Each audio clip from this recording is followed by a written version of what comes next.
You know when it's a nice day and your teacher decides you can go out? This is going to be like that.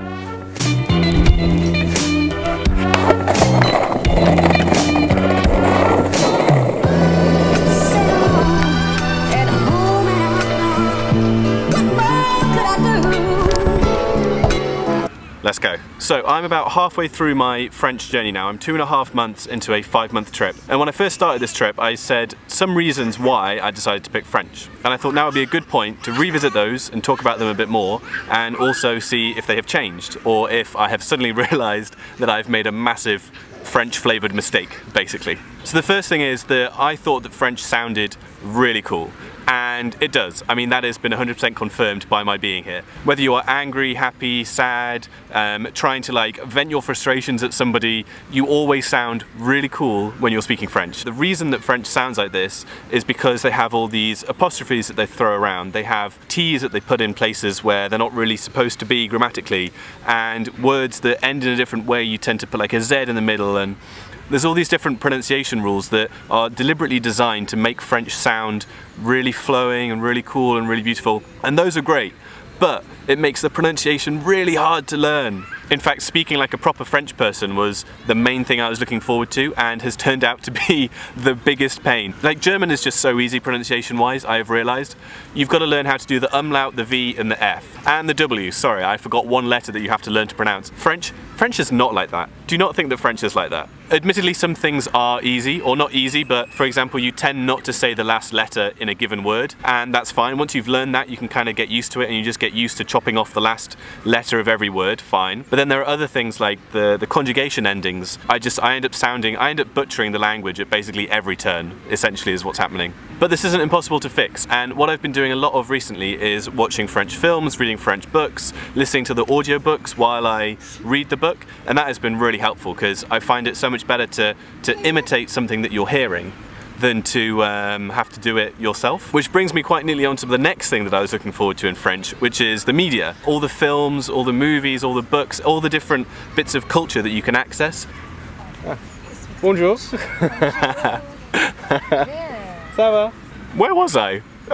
Yeah, there's just so many different films and stuff that you can watch. It's really, really great, and I've been trying to get into this. In fact, okay, there's Blue's the Warmest Colour, District 13, Grave, The Untouchables, Gemma Bovary, Last Year in Marienbad, The Discreet Charm of the Baudelaires. There's so many different films that I would love to watch. But ideally, when you're learning a language, you want to watch the film in the target language with the target subtitles, so that if you miss something, you can still see how that verb works and all of that sort of stuff.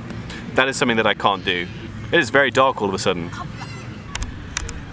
Okay, that's better. Anyway, so I'm really looking forward to being able to like watch so many more of those French films and really nail it with the language, which I'm getting to that point. Another thing that you might think would be true, and then definitely is the food and the food culture in France. When I first arrived in Paris, my Airbnb host was like, oh no, don't get that bread, get this bread from this bakery.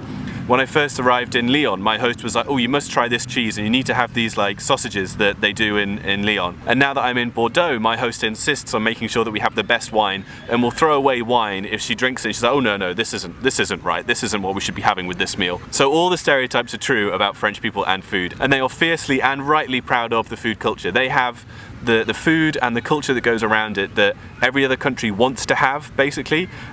So more power to them, you know? Something that I have found to be slightly less true, though, is this whole, like, sitting in a cafe with a cigarette and a glass of wine, reading a book, kind of like Parisian lifestyle. When I was in Paris, it does exist, and you see people doing that, and it's great, and I loved pretending to be that person, sans cigarette, actually, but everything else I was trying to get on with. But as I've traveled around France, I've realized it's probably more of a Parisian thing to do that than a general French thing. However, I do need to caution a little bit that statement, because I spent so much money doing that in Paris that I now am so tight on money, and I spend so little time out in cafes and things like that. So it could well be that everybody in Bordeaux is sitting in cafes drinking wine, and I just can't afford to join them. So the last thing I want to talk about is the proximity to English, because this was probably the clincher for me. In the end, I thought that French would be a simple language to pick up, to learn in about 5 or 6 months, and then go out and use in the world and use for travel. Now, in many cases that is true. The words are really similar. I often find that in French, the French word is the sort of the poshest version of the English word you can think of. Put an accent somewhere towards the end and you've probably got the French word. That is very helpful, and the grammar is also very, very similar, to the extent that you can actually just pick whole phrases or colloquial sayings in English, translate them word for word, and you'll probably be okay. Compare that to German, where that is just absolutely impossible. So you have a huge advantage being an English speaker when you're learning French for those reasons, for the grammar and the vocab. But as I said earlier, you do just get hammered by the pronunciation because you think that you're going to nail it and then you don't, and your teacher looks at you like you're insane and you have to repeat it 2 or 3 times until they go, oh, you're saying this, and they pronounce it what feels just ever so slightly, and they're like, no, whole different word, whole different word. So overall, French learning curve has been steeper than I expected it to be. I must admit, I expected it to be a sort of a German light.